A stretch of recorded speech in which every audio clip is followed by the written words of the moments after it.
explaining those videos of how we can go about evaluating the strength and reflexes in children with neurological issues with weakness or spasticity or rigidity and so on. So we had given the sequence of the neuro examination. It starts from grade once a child enters into your OPD or into your hospital. And then we have the higher mental function. We have the examination of the cranial nerves. We have the examination of the motor system, the reflexes, the coordination, the sensory system, the spine and the skull. So it is imperative that we go in a sequence, but sometimes in children, we sometimes go out of sequence. So we do it in a playful manner. And sometimes, for example, we'll be checking the cranial nerves and then we'll skip and we'll check the gait and so on. But one way is to be complete, especially if you have a definitive neurological case with the deficits, let us say a transverse myelitis or an acute disseminated encephalomyelitis with significant weakness, then you need to be thorough in your scheme of examination. And the scheme you can remember by these titles: GHC, MRCS, maybe something like a Gulf Health Council having MRCS, so gait, higher mental function, cranial nerves, motor system, reflexes, coordination, sensory system, and the spinal skull. So today, inshallah, we'll complete with the reflexes and the strength part. So still now, what was the summary? We had done 2 sessions with our students. So in session 1, I had told about the importance of having a keen observation, where we observe the child right from the gate, and we observe we need to undress the child and you need to observe his physical structure, the symmetry, how is right side, how is his left side, is there any atrophy of the muscles or is there any hypertrophy of the muscles? If it's atrophy, where is the atrophy? Is there any atrophy in a specific portion of the body, and so on. So observation of the bulk encounter was our first part of discussion, where I told you can see different types of hypertrophy in different muscle diseases like limb girdle muscular dystrophy, Duchenne muscular dystrophy, you can have calf hypertrophies. If it's a neuropathy, you can have a distal atrophy and so on. And then you percuss the muscle. Important part of percussion is to look for a myotonic reflex. And sometimes we need to even percuss the parents, like the mother, to check for myotonia. And then once you start assessing the range of motion, you start slowly, you vary your speeds, you initially start slowly the range of movement, and then you tend to do fast. And with the range of motion, you assess the tone. And if the tone is definitely hypotonic, especially in small children, we need to assess their angles, the angles between the thighs, which is known as adductor angles, the angle at the knee, which is known as the popliteal angle, which forms as the part of passive tone. And then we do certain maneuvers to look for the active tone, what is known as the 360 flip test, where you flip the child from the supine position, you pull to sit, you sort of vertically suspend the child, and you sort of horizontally suspend the child. Okay, so you do the flip test for assessment of your active tone. And once you have assessed your tones, you have felt the muscles, how the consistency of the muscles is, how is the range of motion is. You want to grade objectively the tone by using the modified Ashworth scale. In modified Ashworth scale, we saw that range, grade 1 is feeling of a catch, and grade 3 is feeling of a catch with spasticity at least 50% of the range of the movement, and where the limb can be moved but with difficulty. Whereas in range 4 or grade 4 modified Ashworth scale is that when the limb is extremely difficult to be moved but still can be moved, spasticity is throughout the range of motion. And in grade 5 modified Ashworth scale, the limb is either rigid in flexion or rigid in extension. We saw the differences between spasticity and rigidity. We understood that how spasticity increases when you increase the velocity of your range of motion, and rigidity is usually felt throughout the range of motion. And then we saw some important assessment of gait and cerebral palsy, like having a equinus gait, which is like a horse, and having crouch gait, which is like a tiger. So different types of gait in a cerebral palsy child. So today's presentation is basically some videos showing you how to reasonably assess the strength of various muscle groups. What are the important muscle groups that we need to check, especially the proximal muscle groups of the leg and proximal muscle groups of the shoulder girdle. In a reasonably cooperative children, in children who are more than 6 years of age, we will be able to reasonably assess. In children who are like non-ambulatory, smaller children who are already having significant spasticity, bedridden, a reasonable assessment of strength may be difficult. In such situation, we generally usually only assess the range of motions against gravity. So today's session is about assessment of strength, where at the end of the session, you will be at least be having some idea how to check for the strength muscle across your upper limb groups and your lower limb muscle groups. And then we will briefly show some videos to show understanding pathological reflexes that we see in UMN lesions, both the deep tendon reflexes and the superficial reflexes.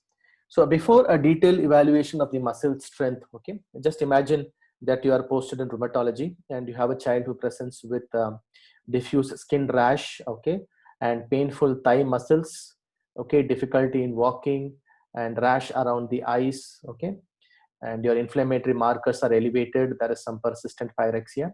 You may come across a child who's also not able to walk. So in such a situation, you may think whether the child is having a connective tissue disorder, fever with a rash, with some diffuse muscle pains, okay.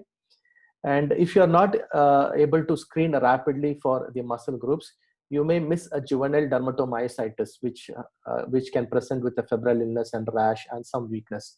So, but if you're good enough in screening your muscle groups like your neck flexors, neck extensors, and your thigh muscles, you will be reasonably sure that that is a connective tissue disorder with a muscle involvement like juvenile dermatomyositis, and not something like lupus or some other conditions, okay. So it is always better that you do a simple screening test of the motor system. I always do that. Generally I tend to do that.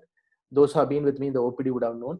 So it is just encouraging the child to do certain movements. And what are these screening tests? Quick screening tests includes right from your gait, just sitting, standing, jumping, hopping, standing on one leg, okay, turning around the chairs, doing some squats, and lifting the hands, lifting the hands up above the head, okay, keeping the hands stretched across like this, abducted, and touching both the hands in the middle, doing some finger roll maneuver and doing some arm roll maneuver.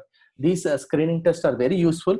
They are very useful in the sense that they help us to understand that which muscle groups we should focus. Should we focus on the distal muscle groups, or should we focus on the proximal muscle groups, and so on and so on. Right. And also very quickly, these screening tests gives an idea about the balance of the child, the coordination of the child, okay, and whether he is reasonably intact neurologically, right. So these tests will take hardly more than 3 to 4 minutes. Standing, walking, squatting, jumping, walking on the toes, walking on the heels, okay, tandem walking, try to just climb up the stairs and climb down the stairs, okay. If your OPD has those small stairs, it would be easy to assess the climbing up the stairs as well, okay. So it's very simple. I'm telling you this again repeatedly. The screening system, I think every resident should try doing this, because you will have a reasonable idea of the muscle groups that are involved, okay. And yes, this is one screening test which I also do for the upper limbs, which is known as a pronator drift, where you just ask the child to close the eyes and keeps the hand extended in front of the child. So as you see, slowly the weak arm, okay, if there is a very subtle hemiparesis, the weak hand undergoes slowly pronation and internal rotation. So this is a very easy sign to elicit, also known as Barre sign or pronator drift sign for identifying hemiparesis. And as I told you, if you ask a child to walk on the toes, it gives a reasonable idea about your distal group of muscles, especially the plantar flexus. If you ask your child to squat and jump, it gives a reasonable idea of your hip flexors and your quadriceps muscles and your hip extensors. So these group of muscles, the truncal muscles and your thigh muscles. So these are very simple tests, should be done routinely before you go for a detailed assessment of power. So what does this assessment give you? So this assessment of just jumping, running, squatting, lifting the hands gives idea about which groups are involved. For example, raising from the floor gives an idea about your quadriceps, okay, and about your hip extensors. Toe walking gives an idea about your plantar flexors. Heel walking gives an idea about your dorsiflexors at the ankle. Climbing onto the steps, you need your hamstrings to initially lift your leg and hip flexors to lift your leg. And once you climb up the stairs, you need your knee extensors and quadriceps to support your back. And when you climb down the stairs, you need your hip flexors and hamstrings. If they are not strong, the knees will tend to buckle and bend frequently. And raising the hands up will give an idea about your shoulder abductors like deltoid muscles and shoulder elevators like trapezius muscles. And your pronator drift will give an idea about subtle hemiparesis. So the proper motor examination. So before you go to a proper motor examination, you should be reasonably clear in your mind, what am I looking for? Okay. So just with the history and just for the formal screening examination, your tone and your observation of your muscle structure, you will have some idea about what I'm looking at. So if it is a muscle disease, your examination of your muscle power becomes very, very important. So all those disorders which involves the lower motor unit, especially your myopathies, muscular dystrophies, Guillain-Barré syndrome, transverse myelitis, these are the situations where we need a reasonable assessment of your muscle strength. So you need to want to assess your muscle strength to inform your parents or the relatives that these are the set of weakness. And once you compare over a period of times, we can tell the parents, okay, that this group of muscles are improving and this groups of muscles are not improving. So recently we had a child with transverse myelitis. So once you are reasonable, I used to tell the father that these are the groups of muscles which are improving and these are the groups of muscles which are not improving. So your muscle examination helps us to monitor progress over a period of time. It also gives an idea about the pattern of weakness. So if you see a weakness more proximally, you know it's a muscle disease. And if you see a weakness more distally, you know it is more of a neuropathies or anterior horn cell disease. Okay, right? So this gives an idea about the pattern of distribution of weakness. You can always know about the symmetry of the weakness, right-sided versus left side, if you're talking about upper motor type of lesions. And also reasonably you can tell about monitor the weakness, the monitor the pattern of the progression, whether the weakness is improving or the weakness is decreasing. Okay, so these are very, very important as far as a neurologist is concerned, because there are subtle signs. For example, I'll tell you, you can have a child presenting with Guillain-Barré syndrome, okay, full weakness. But if you see a prominent neck flexor weakness, okay, we have identified just a prominent neck flexor weakness with Guillain-Barré could be actually an hypokalemic periodic paralysis, because a Guillain-Barré syndrome does not have that much degree of a neck flexor weakness. So always a reasonable assessment of the groups of muscles will help you as a clinician to narrow down your differential diagnosis. So how do we formally assess the power and the power, basically the power? You do a formal assessment of power by what is known as manual muscle testing, or MMT, manual muscle testing or MMT. But before manual muscle testing or MMT, we are pediatricians and we are pediatric neurologists, so we examine children less than 12 years of age. So there are inherent difficulties associated with examining the power of the child, but there are certain basic principles when you are assessing the power. So the first and the foremost is point number 4, the engagement principle. Like, you should try to actively engage your child in participating in this examination. It is like you should literally cajole him. If possible, you should give him some sweets. You should say that this is like a contest, I'm playing with you and you should win. Okay, you should encourage your patient or your child to win this particular contest of strength testing, because we are adults, we are like 70 kgs, and imagine a child who's like 20 kgs in front of you. So the matching principle is going to be difficult. You are not going to match your bicep strength with the bicep strength of a small child. So here also you need to be careful. So you will only use that much amount of a power equivalent to that of the child, and that comes with a bit of experience. For example, if it's a very big child, you can use your entire palm or fist to push or pull. But if it's small child, you can use only your 2 fingers or 3 fingers to push and pull. And also the also concept of the lever, where you can adjust where you hold your hands in a child to push and pull. Okay, so the matching principle and the engagement principle, so these are the basic 2 first steps. You will be try to be as playful as possible to the child, and you will try to match your strength according to the age of the child, right? And for that, the third principle, or the important principle, is known as the length strength principle. So you should understand that some of the muscles in our body naturally are very strong, and naturally very strong muscles are the anti-gravity muscles. So if you see this diagram here, this cartoon here, the anti-gravity muscles are the ones which were very useful in quadruped animals, and later on from human beings also they tend to remain strong, especially your anti-gravity muscles of the legs, like your hip extensors here, and your knee extensors like your quadriceps muscles, and your hip extensors, which is your gluteus maximus, and your plantar flexors like your gastrocnemius and soleus muscle, your triceps muscle, which is your upper limb extensors, and your wrist flexors, which prevents your wrist to knuckle. So as you see in this photo, the back extensors, the hip extensors, the neck extensors, the triceps muscles of the upper limb, the quadriceps, which is your knee extensors, the gluteus maximus, the plantar flexors. These are some of the anti-gravity muscles, and by nature they are very strong muscles. Okay, so how will you make the strong muscle weak? So you can make the strong muscle weak by putting them into an unusual position. So muscles are naturally strong when they are very, very short. For example, if it is your biceps, and if your biceps is fully flexed, in a fully flexed position of your elbow, the biceps is very short and it is very, very strong. Okay, so I repeat again, muscles are very strong when they are in their shortest length.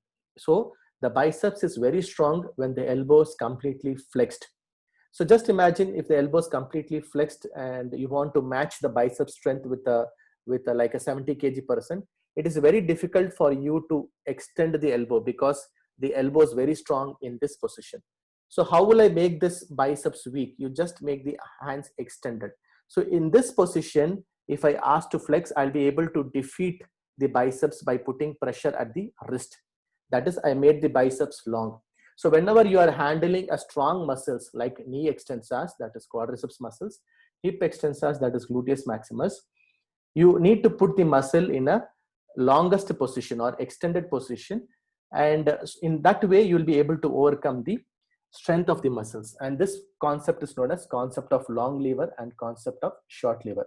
So as you can see in this image, so if I'm putting my pressure here as a short lever close to the elbow and trying to pull, I will lose because the patient will be very strong, because here at this position the biceps will be short and very strong. But if I'm able to put the pressure as a long lever more distally, and I'm pushing downwards, I will win and the patient will lose because I made his biceps long. Okay, so if you are examining big adults, it is useful to use the long lever principle. Okay, that is, put pressure as distally and stretch the muscle or make the muscle as long as possible.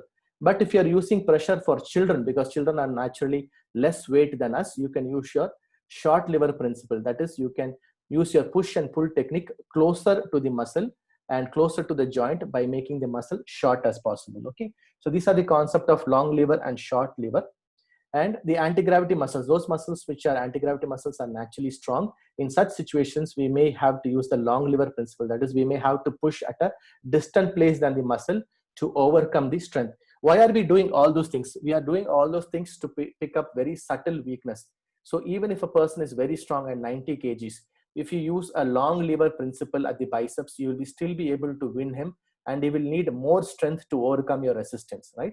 So in this way, you will be able to pick up a weakness such as 4 minus very easily, okay, or minimal weakness very easily. So these are some of the principles of the strength testing.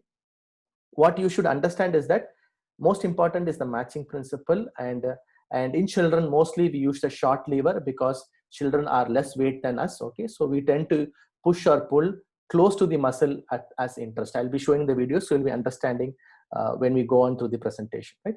So there are certain basic rules before you start examining the child.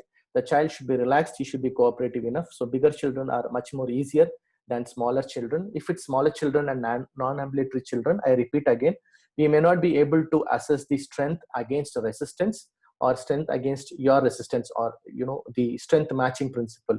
In very small children and children who are non-ambulatory, the only thing that we can reasonably assess is that whether the child is able to move the limbs against gravity. That is, whether the child is having a power of 3/5.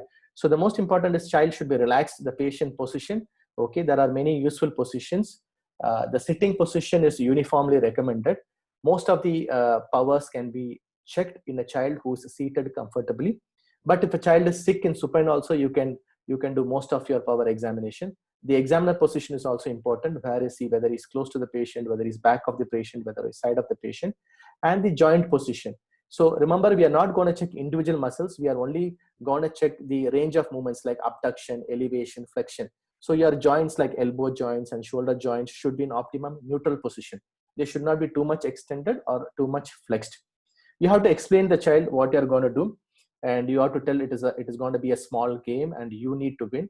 This is very, very important to engage the child in this process, right? You should start with the normal side. Whenever there is child complaints of, say, left-sided weakness, you will first examine the right side and then go to the left side. And then you'll always, when you're doing, like, you checked one elbow joint, then you go to the next elbow joint. You checked one wrist joint, then you go to the next wrist joint. So always compare between right side and left side, and do not like frequently change the position of the child. So in a sitting position, you can do like 5 or 6 examinations. In the supine positions, you can do like 1 or 2 examinations. In prone positions, you can do 1 or 2 examinations, and so on. But don't frequently change the position of the child. Always start with grade 3 MRC. MRC is Medical Research Council for Power Examination. So what is grade 3? Grade 3 has 3 things, okay? It is complete range of motion against gravity, okay, without resistance. These are the 3 points in grade 3. Again, I repeat, it is complete range of movements. For example, I ask the child to like flex and extend and flex and extend. So this is complete range, right? There is no resistance. I'm not going to push or pull the child, right? And there is no resistance. There is no resistance. And there's a complete range of movements, and it is against the gravity. So child should be placed in such a position against gravity. So when a child is made to sit, most of the muscle groups are usually against gravity. And then you go on to put minimal resistance or mild resistance, which is known as grade 4. And then will you give a much more strong resistance, it becomes a grade 5 power. You always have to stabilize one of the joint, and you have to check the other joint. For example, if you are gone check the elbow flexion, you need to stabilize the shoulder joint, and then you will be checking the elbow joint. If there is a joint pathology or a joint inflammation or a joint contracture or ankylosis, naturally these examination techniques may be altered.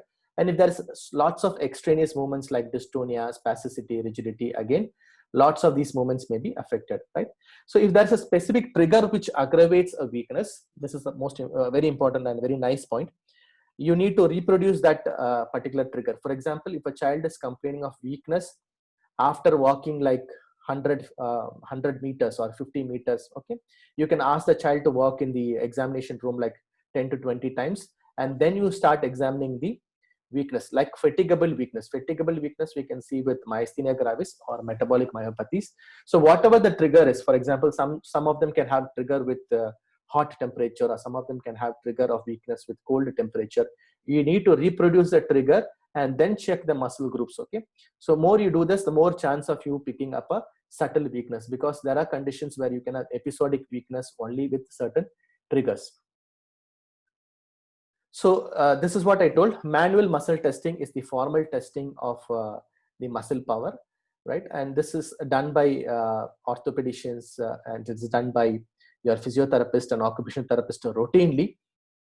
But since we are not trained, we are probably not comfortable in checking. But having said that, there are at least certain movements which are very, very important. If you ask me personally, you need to know how to check neck flexion and neck extension. It's very important. You need to check your hip flexion and your knee flexion and knee extension. Certain movements of the leg, especially your pelvic girdle muscles and shoulder girdle muscles, and the neck flexor and neck extensor is absolutely crucial for you to assess. So there is no way to avoid this. You may think this is a lot of stress, but as I told you, the more we start practicing, the more we do it regularly, especially children presenting with acute flaccid paralysis, Guillain-Barré, transverse myelitis, myasthenia gravis, the more confident you become on these particular examination techniques. So I give the credit to the videos to my colleague who had helped me in sharing some of these videos, right? So I'll be showing some of the videos of how we do the manual muscle testing. So in the sitting posture, you can check for shoulder elevation, shoulder abduction, elbow flexion, wrist extension, hip flexion, ankle dorsiflexion, and a knee extension. So as you see, sitting is a very much favored position. In sitting position, you can look for a lot of muscle groups. But if the child is not able to sit, let us say a severe transverse myelitis, having truncal weakness, or a severe myasthenic crisis, then you can do the same thing that you do in the sitting position in the supine position also. But generally, sitting position is favored for all these particular groups of muscles. In the prone position, you check for neck extension, as you can imagine, child prone and extending the neck. Hip extension, as you can imagine, child being prone and trying to extend the hip. The knee flexion, okay, in the prone position, plantar flexion in the prone position. And in the supine position, you can check for knee flexors where it automatically becomes anti-gravity. And in the sideline position, you can check for hip abductors. Okay, so certain groups are involved in certain things. For example, if I'm interested in a neuropathy, quickly I can check for ankle dorsiflexus in a sitting position and ankle plantar flexus in the prone position. Okay, so this will give me a fair idea about your neuropathies. But if I'm looking for a myopathy, I can check for hip abduction in the sideline position, and I can check for hip flexion, okay, in the sitting position, and hip extension in the prone position. So with experience, you know that which groups you are looking for specifically. But without that, it is always better to do all these muscle groups in a particular sequence, and the preferred sequence is rostrocaudal, that is from head to toe. So you can start from your shoulder and then go on to the elbows and then go on to the wrist and then go on to the hips and the knee and then the ankle. Okay, so the preferred sequence is a rostrocaudal sequence, and the preferred sequence is usually sitting posture first. If the child is not able to sit, you can do it in a supine posture and then start examining these muscle groups. Right. And this is MRC grading of power. I'm sure all of you know this, Medical Research Council. For those who are not sure, please try to memorize this, because this is very, very essential. When we say grade 4 muscle power, what do you mean by a grade 4 muscle power? It means that the child can move his joints, a range of motion against resistance, but not against complete resistance. So he will be able to resist your action, but the strength is still reduced. So when you say grade 1, it is just a flicker of movements, some finger movements which is noted, or some fasciculations which is noted, right? And grade 3 is what we should know in children. So grade 3 is a normal range of motion without the examiner doing anything. Okay, that is normal range of motion, which is anti-gravity range of motion, and without resistance. Okay, and without resistance by the examiner. So in grade 3, you don't touch the child. From grade 4 and grade 5, you touch the child. Okay, so remember this, it's very, very important. Grade 3, you always start with grade 3. Ask the child to do a particular movement like elbow flexion or elbow extension or hip flexion, and then you do grade 4, and then you do grade 5. In grade 4, you give little bit of push or pull to the child, and in grade 5, you increase your resistance and see how the child is fighting against you. Okay, I'm sure it's clear. Please, every resident should know the MRC, Medical Research Council grading for power. There is no excuse of you not knowing this. So what are the usual steps in MMT? So the first step would be the position of the child and the examiner. Okay, so in a relaxed position, head in midline, preferably we try to start with the child in the sitting position. And next, you should always stabilize the joint, okay, first with one hand, and you ask the joint to do the grade 3 MRC for a particular muscle group that you're interested. So for example, if you're interested in shoulder abduction, you will ask the child to do shoulder abduction, full range of movements against gravity without resistance. And in step 2, you will do, once you stabilize your hand, you will use your other hand to either push or pull a joint concerned, but not using your full power, and you will use only limited power, and you will see how your child is fighting against your resistance. If your child is not able to do grade 3, there is no point in doing grade 4. I hope this is clear. If your child is not able to spontaneously move a joint, okay, against resistance without you touching the child, right, it automatically means there is no point in checking power number 4 and power number 5. So this also should be very, very clear. And in step 3, the child should be asked to resist your action, and here you will put more resistance, and he should be encouraged to resist as much as possible. So if he's able to resist nicely, it becomes grade 5. That is, this muscle is having full strength, right? And yes, in the last step, you give a lot of resistance and see whether the child is able to fight again. So these are the steps when you're doing the MMT. So we'll quickly see how we'll do for shoulder elevation. So the position is that the child is seated and the examiner is behind the child. You ask the child to shrug both the shoulders. So what are the muscles involved in shoulder elevation? It is this group of muscles. So these muscles are your trapezius muscles, isn't it? So your trapezius is involved in your shoulder flexion, shoulder shrugging or shoulder elevation, right? And in step 2, once the child is able to do the shrug the shoulders nicely, okay, without you touching, which means he's able to do grade 3 properly, then you place your hands on the top of the shoulder and start pushing down and you ask your child to push up, that is elevate the shoulder. So you use 2 fingers or 3 fingers to push down, okay, because you don't want to use your full resistance in grade 4, and you see how your child is doing, able to push up. And in grade 5 you use more resistance to push down. So you can see in this video, so the first step is just asking to push up spontaneously, right? So this becomes your grade 3 shoulder elevation. So what is grade 3 shoulder elevation? Shoulder elevation against gravity without resistance. And now here the examiner is doing grade 4. So he is using minimal. Now he is doing grade 5. He is using more strength to push down and asking the patient to push up. So again, repetition, spontaneously shoulder shrugging would be a grade 3. If he is able to do this, the child is having a grade 3 power. And subsequently, the examiner here, as you can see, uses only 2 fingers to push down. Okay, so here if he's able, the child is able to resist, this becomes a grade 4 MRC. And here you can see the examiner is using more power, like he's using his entire palm to push up, that is grade 5. So this is shoulder elevation for your trapezius muscles, okay. And shoulder abduction, again the position of the child is sitting, the examiner is close to beside the child. You ask the child to lift the entire arm sidewards with the forearm extended. So if the child is able to extend your forearm to the side or abduct your arm in the side completely, full range of movement, which means the shoulder abduction is grade 3. And then subsequently the examiner places one hand over the shoulder and another hand over the wrist. So why the examiner is placing this hand over the wrist? He is using the long lever principle. Okay, he's using the long lever principle because if you keep your hand more at a distance from the muscle of your interest, okay, the child needs more power to abduct. Okay, this is called as the long lever principle, and he pushes the arm down. So here the child should resist the action and he should try to lift or extend up the arm. That is, he should try to abduct. That becomes grade 4. And if the child is able to do grade 4, the examiner will use more power or more resistance to push down. Okay, so you can see this video here in shoulder abduction. So grade 3 is spontaneously he should lift. Here the examiner is trying to do a grade 4, right, abduction. So as you see, he's using the long lever. First he's asking to spontaneously abduct, so this becomes grade 3, and then he's using just 2-3 fingers to push down. As you can see, that becomes grade 4. So if you use more power, it becomes grade 3, right? So again, you can see the moment the child or the patient is spontaneously abducting the shoulders, it is grade 3, and he's using the long lever. So he's keeping the other hand, one hand over the shoulder and the other hand distally, the long lever principle, right? And he's trying to push down. So the more pressure used, it becomes grade 5. So what is elbow flexion? Okay, so elbow flexion is again sitting posture. The examiner is beside the patient.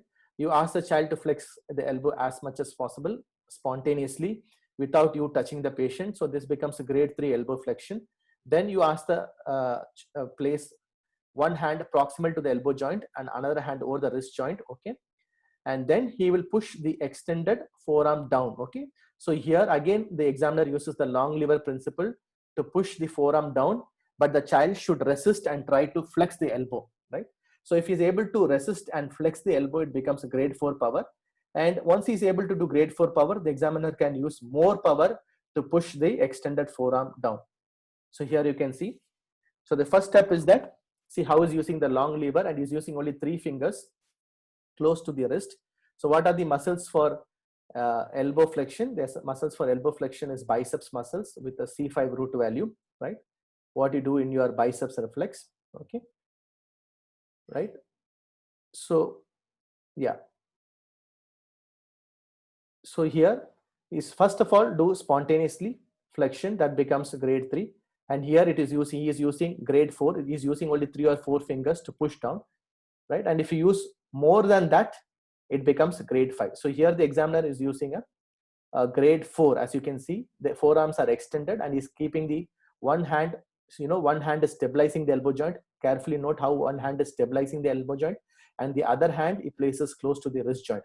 Here he has kept the arm fully extended. So in this position, the biceps becomes long and the advantage of the biceps muscle is lost. I've told you the muscles become strongest when they are in the shortest position. But in this extended position, the biceps is not strong because you've already extended your biceps muscles. In this way, you will be able to assess even small degree of weakness. So this is your long lever principle, where one arm is around the elbow joint and the other arm is around the wrist joint. You push down and you ask the child to flex the elbow against resistance. That is grade 4. What happens with wrist flexion? Here the child should sit, but here the child should relax and keep the hands over the table, right? One hand again proximally or above the wrist joint. So it's important you know where to keep your hands. So one hand is stabilized proximal to the wrist joint, and the other hand the examiner places over the hand and pushes down. The child should resist the examiner and try to push up for wrist flexion. Okay, so wrist flexion is by C7 and C8. Pretty useful for brachial plexus weakness, right? If you have the brachial plexus injuries there, you can check for wrist flexion. See how the examiner stabilizes the wrist joint by holding above, right? And is asking to spontaneously do the wrist flexion. So if the child is able to spontaneously flex your wrist, it becomes automatically grade 3. So this is grade 3 wrist flexion against gravity and without resistance. And see how he holds carefully, okay, at the palm below, at the base of the 4 fingers, right? He's not holding the fingers separately, but he's holding at the base of the metacarpals, right? And then he's putting pressure and he's explaining, I will be putting pressure, you need to flex, right? So you need to explain your process, right? And he's now gonna push down and the patient or the child will push up. So this becomes grade 4 wrist flexion. So if you use more power, it becomes grade 5. So what you note, the resident should notice how the wrist is kept over the table and how one hand is used to stabilize and the other hand is used to examine the child. Okay, this is your wrist flexion. So wrist extension, again the examiner is next to the child is comfortably sitting with the hands over the table. One hand is over the wrist and the other hand this time on the dorsum of the hand, and you try to push downwards. So we'll see. So again the same position, but one hand stabilizes just proximal to the wrist joint, okay, right? And with the other hand, the wrist is extended in pronated position, forearm is pronated, right? And first you ask to extend. So this is always remember, start with grade 3, okay? Without the examiner touching, ask him to spontaneously extend. Now the examiner touches, put little bit of pressure over the base of the metacarpals, and then he applies more pressure. So little bit of pressure the child is able to do, that is grade 4. And with more pressure, it becomes grade 5 wrist extension, okay? So again, wrist extension is an important muscle to be checked in case of brachial plexus palsies, okay? Maybe very difficult in small children where you can sometimes give pain in the hypothenar or thenar aspects and see whether the child is spontaneously, at least extending your wrist. So in the same sitting position, next you have to check for hip flexors, very important group of muscles, hip flexors. So in a case of transverse myelitis or in a case of Guillain-Barré syndrome, okay, if there is good amount of truncal strength and if there is good amount of hip flexor strength, that is always a good prognosis. Please remember that. And hip flexor as a root value of L1, okay. So if a child had a transverse myelitis and is showing recovery, it means that there is recoveries happened up to L1-11, okay. So that is always a good sign. So checking hip flexors is very important. And as I told you in last class, hip flexor contractures should be checked in a child with cerebral palsy with the help of Thomas test or Stanley-Prone test, okay. So hip flexors are important group of muscles, especially in the case of a Guillain-Barré syndrome or in a case of a transverse myelitis. So the child will be sitting, the patient, the examiner is next to the patient. Here also you need to stabilize the hip joint. So the principle is that you use one hand to stabilize the hip joint by placing the hand over the sacrum. So the first step is, what is the first step? The child should spontaneously flex the hip, grade 3, okay, without the examiner touching or the putting any resistance. If the child is spontaneously able to flex against gravity, full range of movement, it becomes grade 3.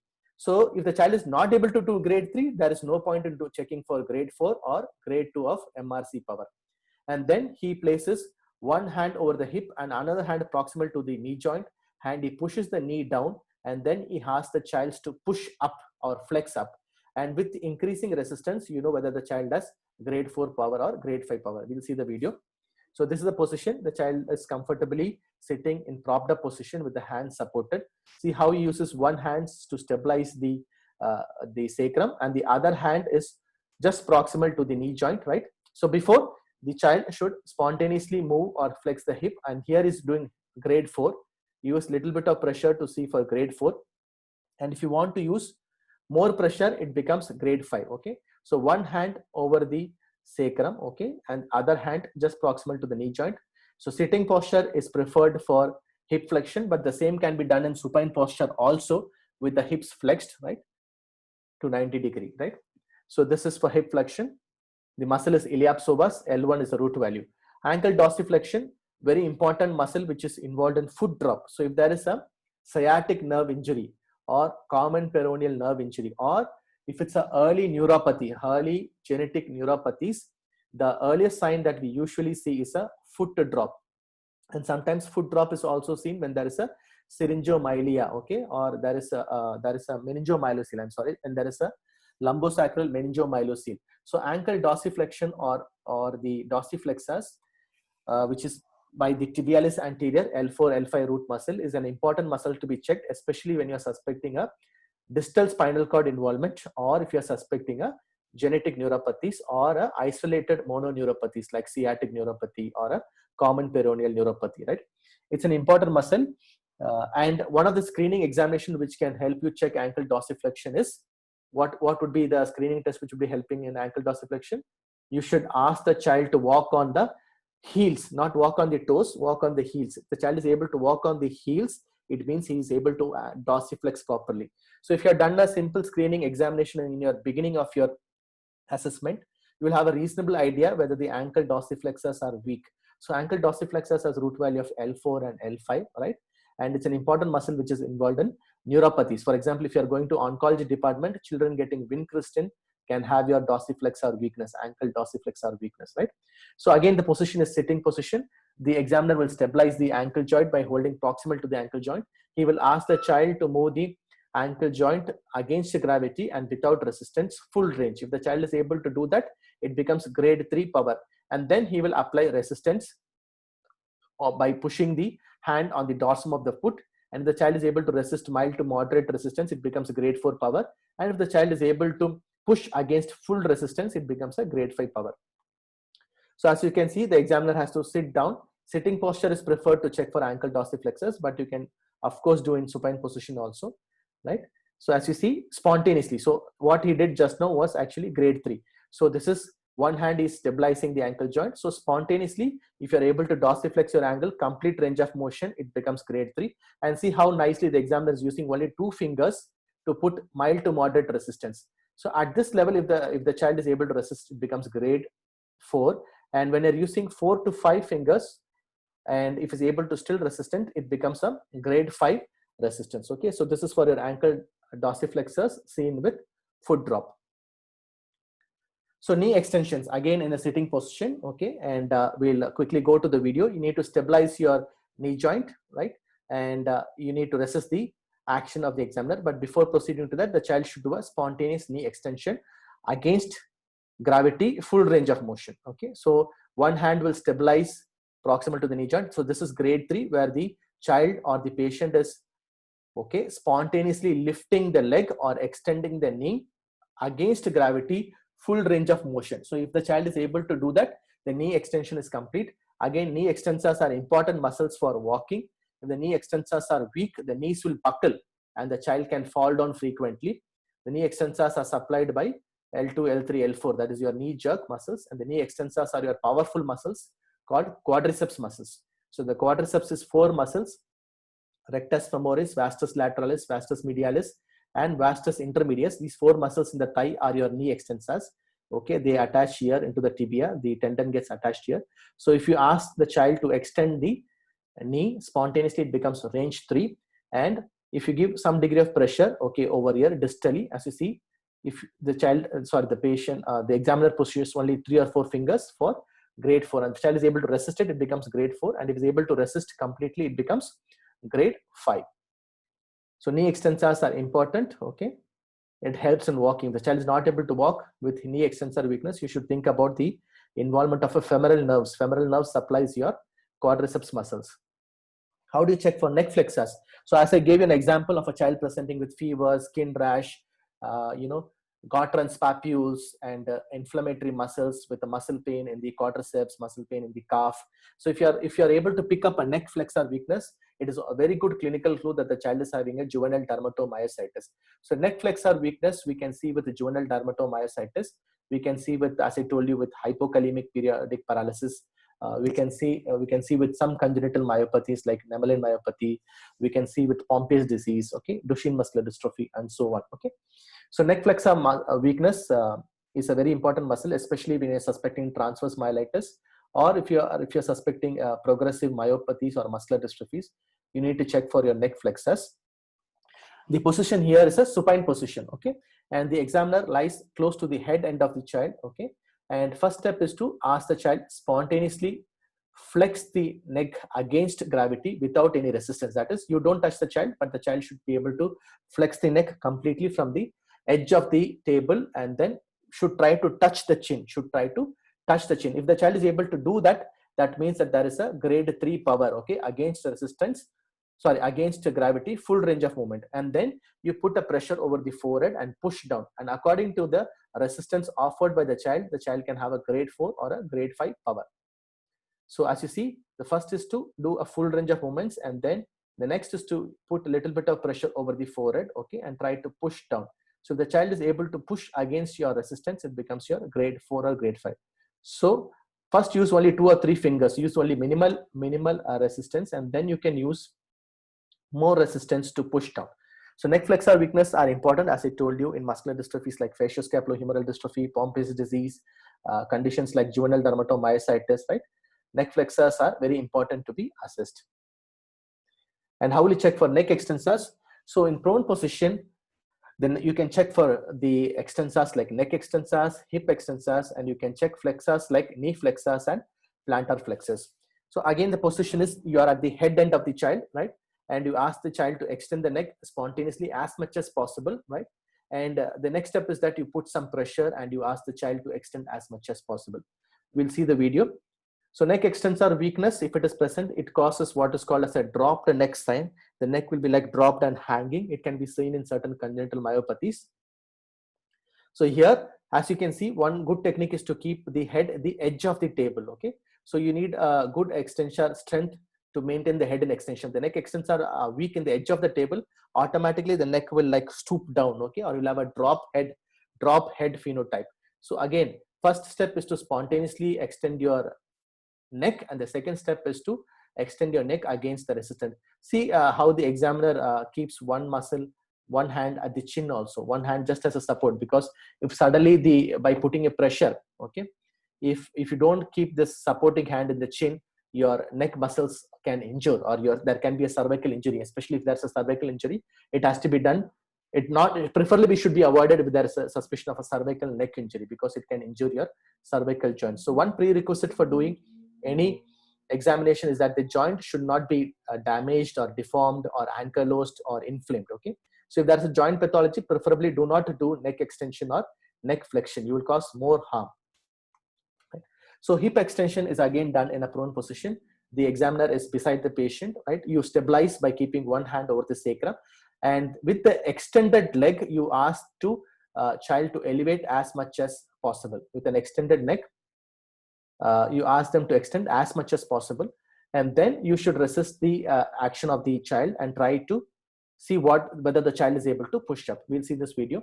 First, in a relaxed position, see how the examiner stabilizes proximally at the level of the sacrum. Okay, one hand is to stabilize, and in the leg in toto, okay, not the knees should not be flexed. Be careful that the knees should not be flexed. The child should extend or elevate the leg up as much as possible. So this will check your hip extensors or your gluteus maximus muscle. So the hip extensors are involved in muscular dystrophies like Duchenne muscular dystrophy, right? So one hand over the sacrum, without the knee flexed, asked to spontaneously lift the leg. So this will be your grade 3 power. And then if you want to check grade 4, put your hands just proximally over your ankle joints and put some pressure and ask to lift, okay? So if you give more resistance like this, it becomes your grade 5. So grade 3, grade 4, and grade 5 hip extensors, which is your gluteus maximus muscles involved in muscular dystrophies like Duchenne muscular dystrophies. How will you check for knee flexion? Quickly, we'll see the video. Again, in the prone position, one hand you need to stabilize just proximal to the knee, and you should ask the child to spontaneously flex the knee to 90 degree. can see, spontaneously flex the knee to 90 degree. This becomes your grade 3 knee flexion power. Okay, and then when you use, as you can see, the examiner just proximal to the ankle joint, he uses only 2 fingers to push mild to moderate resistance, becomes grade 4, and when he uses more resistance, it becomes grade 5. Okay, so the knee flexors are by this group of muscles, which are known as your hamstring muscles like biceps femoris, semimembranosus, semitendinosus. Okay, root value of L5 again. So the knee flexors are again important muscles to be checked in a case of transverse myelitis. Okay, or if you think about involvement of your spinal cord, right? The knee muscles, the knee flexors are important in climbing up the stairs. The initial movement of knee flexion and hip flexion helps you to climb up the stairs. So how will you check for plantar flexion? So again, you are beside the patient. Just see how plantar flexion is a very strong muscle. Okay, the plantar flexors like gastrocnemius and soleus are very strong anti-gravity muscles. So if you check these strong anti-gravity muscles in supine position and standing position, the child may be able to overcome your strength. So the ideal preferred position is prone position to check for plantar flexors. Okay, so here also you have to stabilize one hand proximal to the ankle joint, and the other hand is used to push the ankle joint. Okay, so we'll see how the examiner does it. So here one prerequisite is that the knees should be before itself flexed to 90 degree. So the hips are extended, but the knees are flexed to 90 degree. So not only in prone position, the starting position is that the knees is flexed to 90 degree. Okay, and one hand will stabilize just proximal to your ankle joints. And see how the child, you ask to lift up. So this is the position of plantar flexion. So if he's able to spontaneously lift up, this is your grade 3 plantar flexion power. And then you give some mild to moderate degree of resistance and push downwards. If your child is still able to plantar flex, it becomes grade 4. And then you use more pressure to push down, and then it becomes a grade 5 plantar flexion. So note the position. The knees are like flexed to 90 degree, ankle joint is stabilized. Okay, and spontaneously the child should first plantar flex, and then pressure is put at the base of the metatarsals to push down for grade 4, and for grade 5 you use more power to push down. Hip abductors are the muscles we usually check by sideline position. Okay, so hip abductors are involved in muscular dystrophies like Duchenne, in limb girdle muscular dystrophies and Duchenne muscular dystrophies. Okay, so hip abductors you can check by putting the child in this like position, and one hand you stabilize over the sacrum. See how he keeps the one hand to the other leg and allows the child to spontaneously abduct the leg in straight position without the knee being flexed. Okay, without the knee being flexed, right? You spontaneously abduct, that becomes grade 3, and then you use some pressure. See here how he's using a short lever principle. Okay, because these are again very strong muscles, right? So you can use your short lever principle, okay, in children, and spontaneously if you're abduct, it becomes grade 3. If you use little pressure to push down, it becomes grade 4, and if you can use more pressure, it becomes grade 5.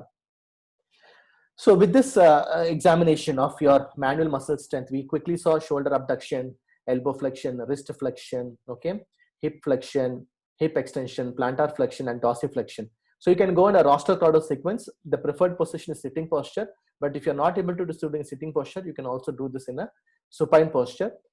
What is the importance is that in the last class I told you, the tone, as you can see in this child with in hemiplegia, the tone is involved in the flexors, adductors of the upper limb, and it is involved in your extensors of your lower limb. That's why you have this classical hemiplegic posture with flexion, adduction, and internal rotation, and plantar flexion and adduction and internal rotation of your legs.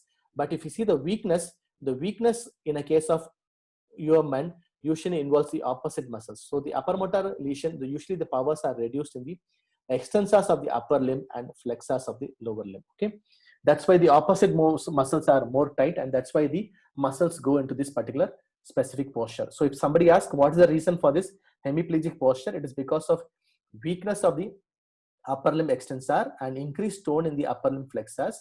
And number 2, it is weakness of your lower limb flexors and increased tone of your lower limb extensors. So it is like opposite groups. Okay, so one group of muscle has weakness and the other group there is an increased tone. So this particular imbalance causes this particular posture in a child with hemiplegia.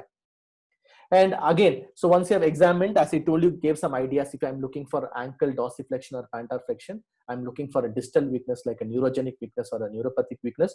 If I'm looking for hip abductor, hip flexion, and hip extension weakness, I'm looking for muscular diseases like myopathies and myasthenia gravis and muscular dystrophies.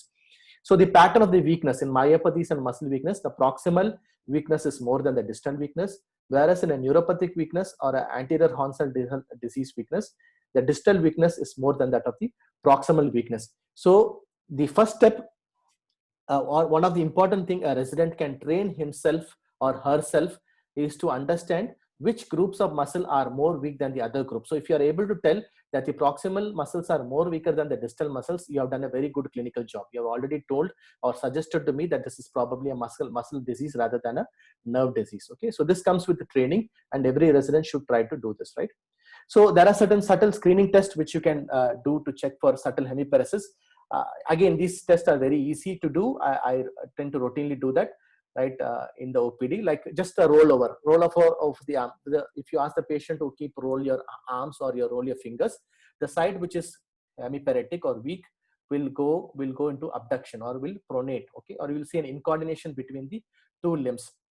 The pronator drift sign or the Barré sign, I told you before, with the eyes closed, if you ask the child to extend the arms in front of him, the hands that is weak will slowly pronate and will drift outward. And what is fog sign?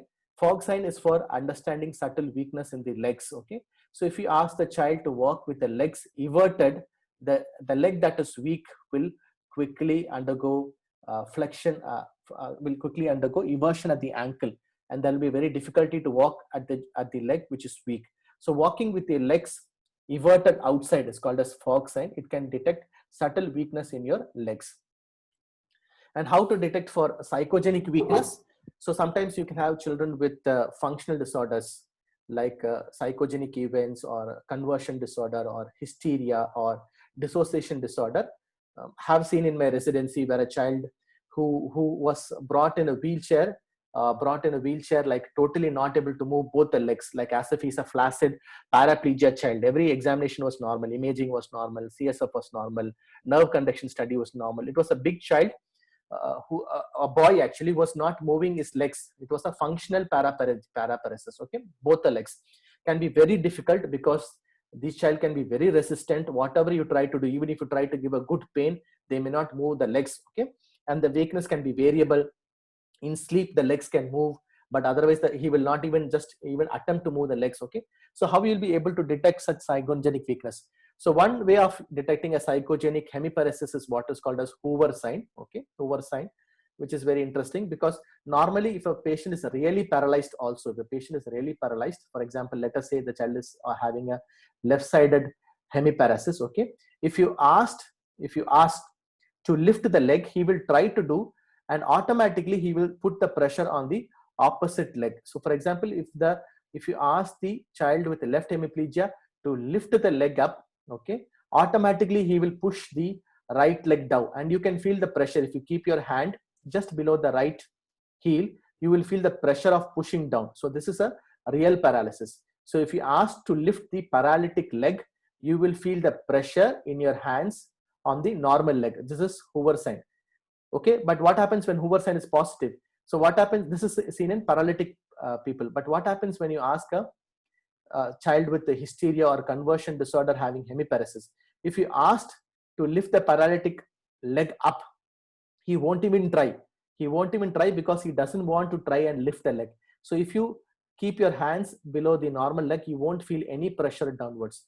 So a Hoover sign is positive when you don't feel any pressure on your hands kept on the normal leg. Okay, so in other words, a child who's having a functional hemiplegia or a psychogenic hemiplegia will not try to lift the paralytic leg up, and so you will not feel the pressure in your hands on the other normal leg. So this is called as your Hoover sign. So this is a sign which was taught in my medical student time. It's a very interesting sign. You can try it, right, if you get a chance.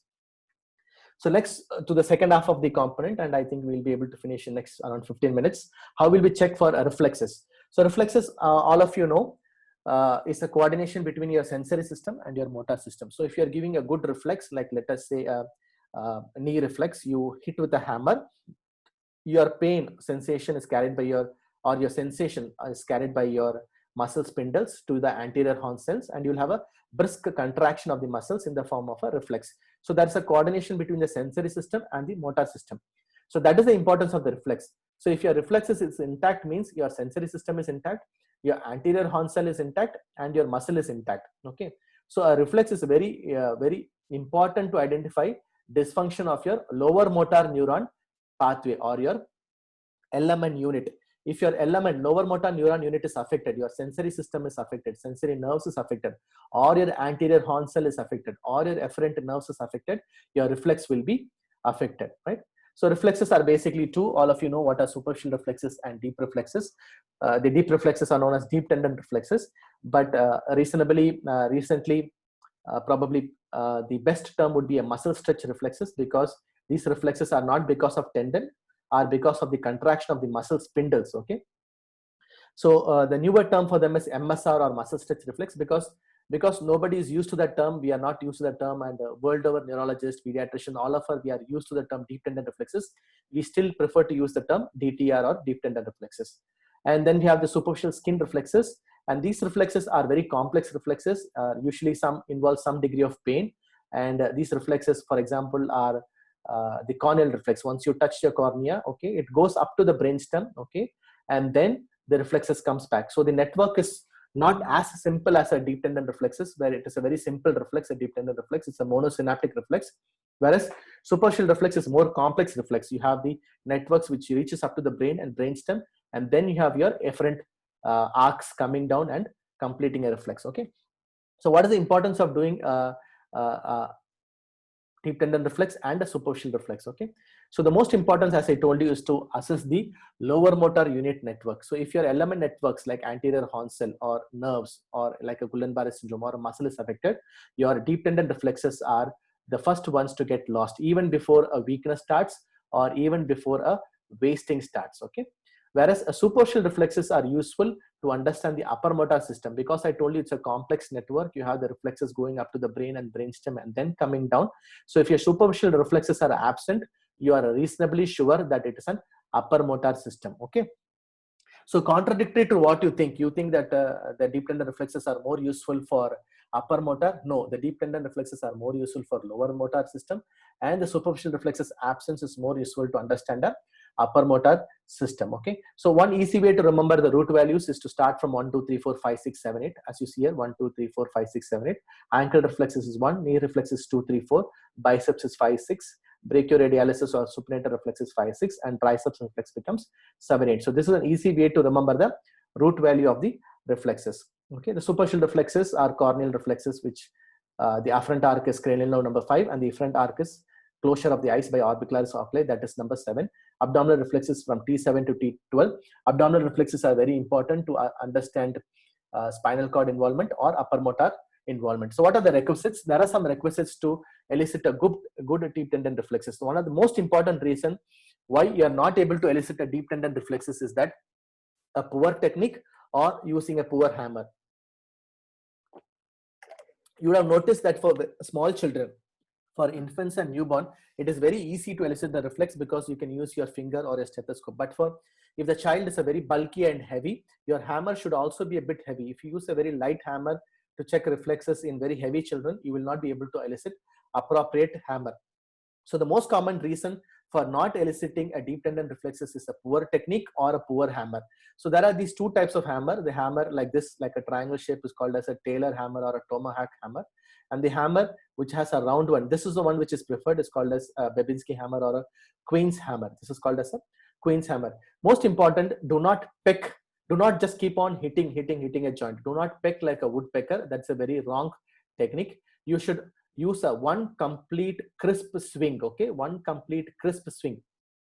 See how the examiner here is just holding the hammer with two digits or two fingers. It should be like very light. Okay, just imagine, most of you drive cars, you don't hold your car steering very tight. If you hold your car steering very tight, it becomes very difficult. Same is the model for your hammer. You should hold it very loose. Okay, loose enough but not very loose also, and you have to give a one free swing of the hammer. Okay, exactly at the tendon. So you should take time to palpate the tendon. That's the first step. You should take time to relax a particular joint. That's more important. And then you give a very crisp swing and reflex. It should not be very painful, but it should be adequately painful enough so that you get a good reflex. A particular joint should not be fully extended or fully flexed. It should be in somewhere in the middle position and relaxed. Okay. So if the children are not relaxing, one way to distract them is to ask them to sing a poems. Okay, count up to 1 to 10, or to clench the teeth, or to pull their hands like 10 clenched fist against each other, which is known as Jendrasic's maneuver. Okay, right. So these are some of the requisites to check for deep tendon reflexes. So some of the key points, as I told you, is that poor technique is the most common reason, and reflexes are early lost in the case of neurogenic lesions like anterior horn cell disease, even before significant wasting or weakness occurs. In upper motor lesions, reflexes are actually easy to elicit, deep tendon reflexes, because of the concept of spread and irradiation. Okay, the multiple muscle groups surrounding the groups are activated. For example, knee reflexes or the biceps reflex can be elicited even by percussing the clavicle. You will get a good biceps reflex. So sometimes in a very significant upper motor lesions, you will have a phenomenon of spread and radiations. Sometimes with reflexes, you will get significant ankle clonus, right? If your reflex is absent despite doing a good technique, despite relaxing the muscle, okay, and despite a good reinforcement, then probably the reflex is truly absent, right? But having said that, it is objective. There can be, sorry, still it is subjective. There can be differences of opinion between two neurologists about the reflexes, whether it is hypo, especially if it's an hypo reflex. Sluggish reflex and absent reflexes always create some confusion. But if it's hyperreflexia, it is usually easy to elicit. In hypothyroidism, hypothermia, hypoglycemia, sometimes you have a very slow and sustained reflex. This is known as hung up reflex. And interestingly, sometimes we have what is known as inversion of reflex. That is, when you try one reflex, you get the another reflex. If you try a triceps reflex, you can have a biceps reflex. And these are usually because of compressive myelopathies at a particular level. For example, in the triceps level, if there is a compressive lesion at the level of C7 and C8, instead of having a C7, C8 reflex, you can have a C5, C6 reflex. And these reflexes can give an indirect clue that probably there is a compressive myelopathy, or there is a tumor or something which is compressing the cord. Okay, so inversion of reflex can give a clue for compressive myelopathies. So this is an example of a hung up reflex. You can see that the reflex is slow and sustained. It persists for a small amount of a time. Okay, usually the ankle reflex should be much more brisk, but you can see that even the muscle contraction is slightly persist. Sometimes you can see hung up reflex with chorea or with myotonia. So hung up reflex can be seen with hypothyroidism, with myotonia, or sometimes with a chorea. It's a slow and a sustained ankle reflex. Okay. And superficial reflexes, you have to do superficial reflexes. And as I told you, if it is absent, it is significant. If it is unilaterally absent, it means that probably the spinal cord is involved. And it usually indicates that there is a upper motor lesion. So if you get a hyperactive reflexes with the absent superficial reflexes, it means that there is a upper motor or human type of lesions. You should avoid very noxious stimuli. For an abdominal reflex, you start from outside to inside and you come close to the umbilicus, and you can see the contraction of the umbilical muscles. Okay, for cremastic reflex, you stroke from the outer side of the thigh to the inner side, and you can see the movement of the testicle upwards. Okay, so these are the two superficial reflexes. One important superficial reflex is anal wink reflex, where you stroke close to the anus in the thigh medial aspect, and you see a winking of the anus. It's important for spinal cord lesions to check for anal reflex. So as you can see here, the abdominal reflexes are present on the left side. Okay, but there is no abdominal reflex on the right side. Okay, so this indicates somewhere there's a spinal cord lesion somewhere between T7 to T12. So a unilateral absence of abdominal reflex is very important to say that there is a spinal cord lesion, okay, or a spinal cord pathology from T7 to T12. Both upper abdominal reflexes and lower abdominal reflexes are absent here. Coming to the abdomen, there's another interesting sign called as Beaver sign. Okay, in a spinal cord lesion, as you can see. Okay, so what is Beaver sign? So in a Beaver sign, in a case of a spinal cord involvement, normally the umbilicus should not move when you ask the patient to get up.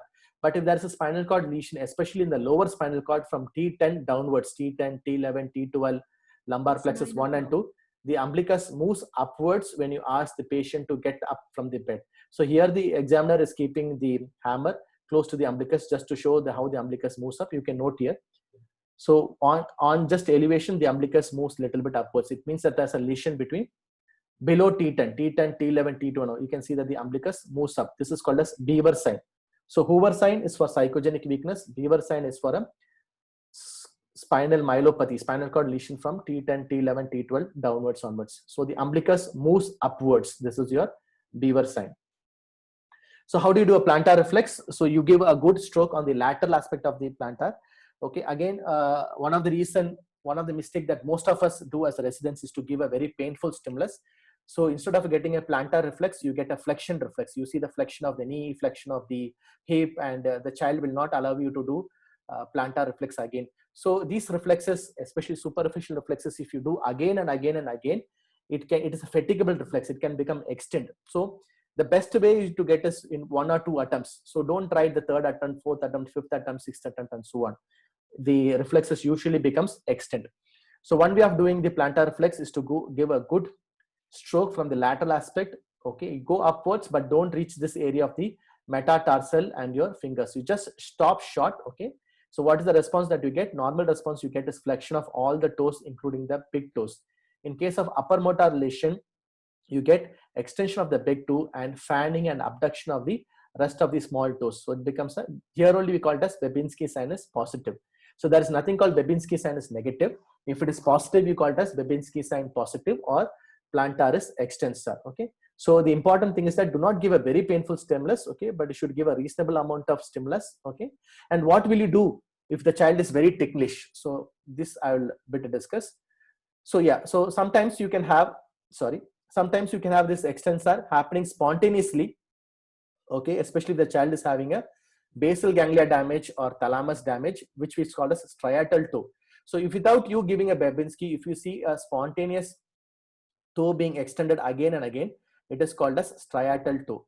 So you can note here in this patient that the toe undergoes like this, right? The toe undergoes spontaneously extension again and again. Okay, this is called as a striatal toe, and striatal toe indicates extrapyramidal damage, that is basal ganglia damage. It can be sometimes seen with extrapyramidal disorders in children like neuronal brain iron accumulation disorders, Wilson's disease, and so on. You can see a striatal toe sign. So what are the key points for eliciting a good plantar reflexes?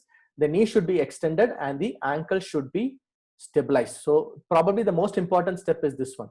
So if you see a child whose knees is flexed in the bed and if the ankle is not supported, likely you will not get a good plantar reflex. So you have to, the child should remain as straight as possible.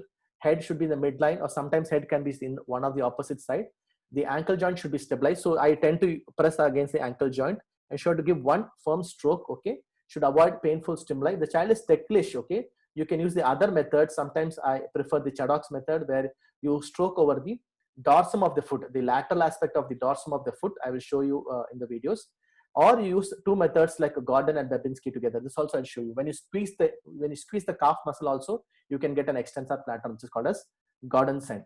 Sometimes you can ask the child to keep the head on the opposite side. This can also reinforce your plantar reflex. The most important component is the extension of the big toe. So just carefully notice. Even if you see a small extension then followed by flexion, it is still extensor plantar.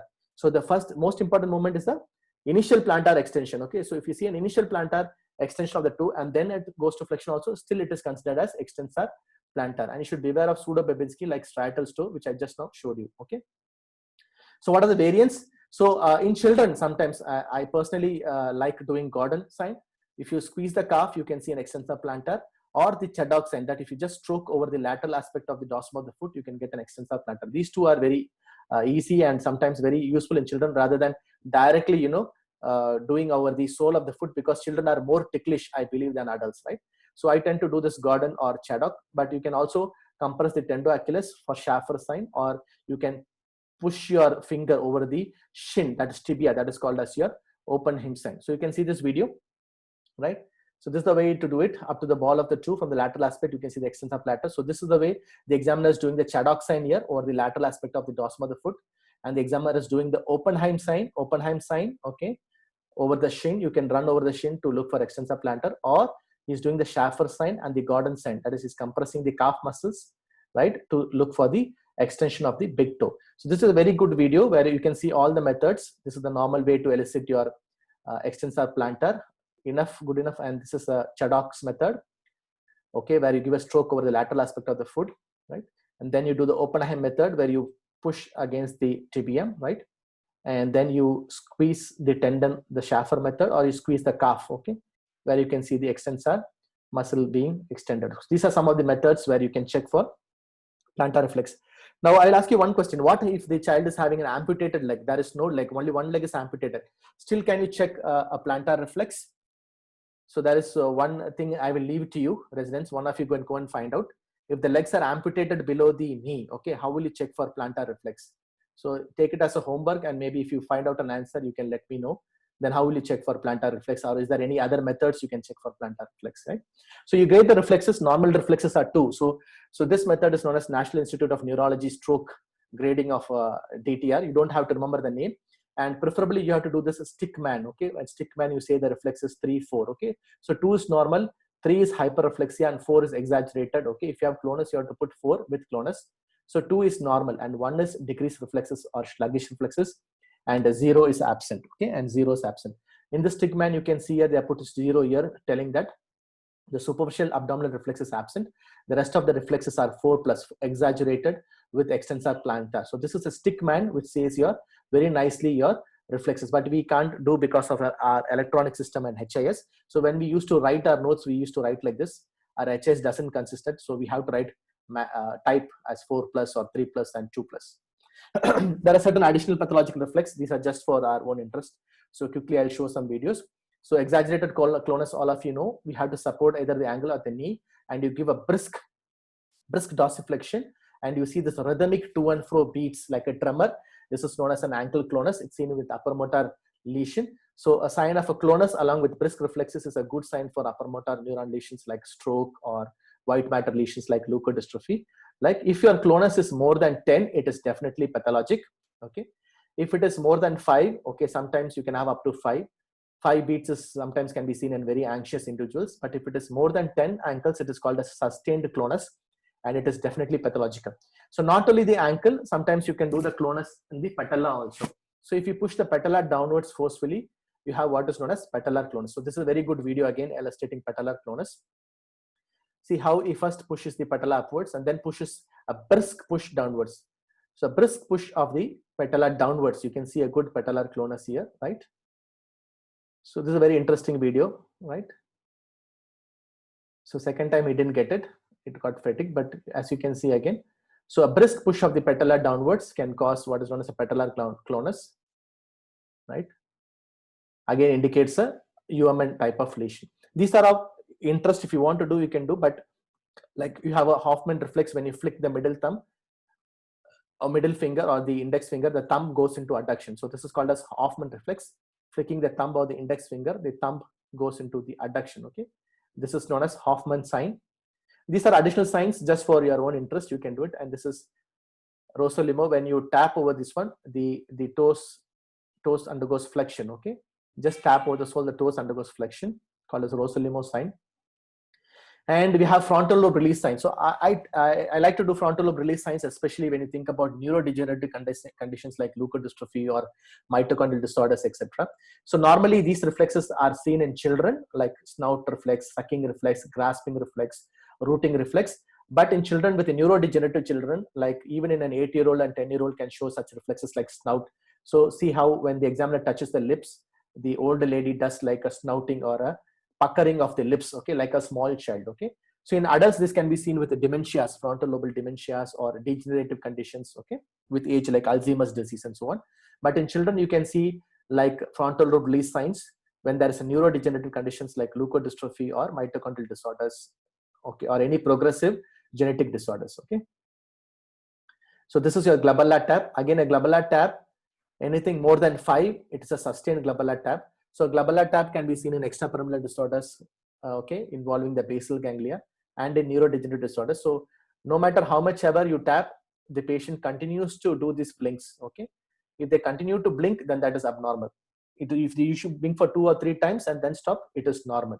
So glabellar tap can be seen in, again, progressive disorders, comes under frontal lobe release signs, okay? One more is palmomental reflexes. If you do a quick run over the thenar muscles, you can see a small twitch of the mentalis muscle. You can see a small twitch over the chin muscles. So this is called as the, you can see a small twitch over the thin muscles. This is called as a palmomental reflex. So these are interesting signs, and these signs can be tried. I have tried them for sure. You can also try them, because clinical neurology is otherwise interesting. Unless you try these signs in children, you may not be able to pick them up, right? So summary of my system. Okay, so I've completed the motor system in 3 classes. Okay, I could have done it in 1 class also, but I thought I should tell in detail. The idea of telling in detail is to just to create an interest, so that the interested students can go back and read the clinical notes, and then can have some idea about how we do.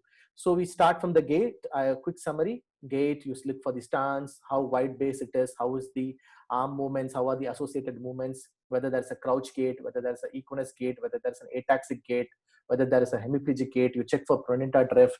You do a rapid screening examination in the OPD, right? You check for the bulk and the contour. You look for atrophy. You look for hypertrophy. You look for the tone. You grade the tone by modified Ashworth scale, right?